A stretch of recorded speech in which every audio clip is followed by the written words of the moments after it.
దేవుణ్ణి, దేవుని వాక్యాన్ని ప్రేమించే క్రిస్టియన్స్ మాత్రమే ఈ వీడియో చూడండి. బైబిల్ గ్రంథంలోని మధ్య అధ్యాయం ఏంటో మీకు తెలుసా? కీర్తనల గ్రంథము 118వ అధ్యాయం. అయితే దాని ముందు అధ్యాయమైనటువంటి 117వ కీర్తన 2 వచనాలతో బైబిల్లోనే అతి చిన్న అధ్యాయంగా ఉంది. అలానే దాని తర్వాత అధ్యాయమైనటువంటి 119వ కీర్తన 176 వచనాలతో బైబిల్లోనే అతిపెద్ద అధ్యాయంగా మనం చూడవచ్చు.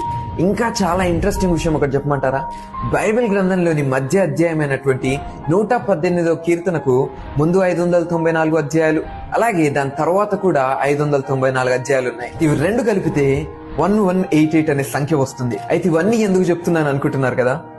బైబిల్లో మధ్య వచనం ఏంటో మీకు తెలుసా? కీర్తనలు 118వ అధ్యాయము 8వ వచనము. ఇంత ప్రత్యేకత ఉన్న వచనంలో ఏముందో మీకు తెలుసుకోవాలనుందా? మనుష్యులను నమ్ముకొనుట కంటే యెహోవాను ఆశ్రయించుట మేలు. నిజమే కదా? దేవుణ్ణి ఆశ్రయించడం ఎంతో మేలు. ఎందుకంటే ఆయన నమ్మదగిన వాడు. మీ జీవితాల్లో కూడా దేవుడు ఆశ్రయంగా ఉంటే దేవుడే నా ఆశ్రయం అని కమెంట్ చేయండి.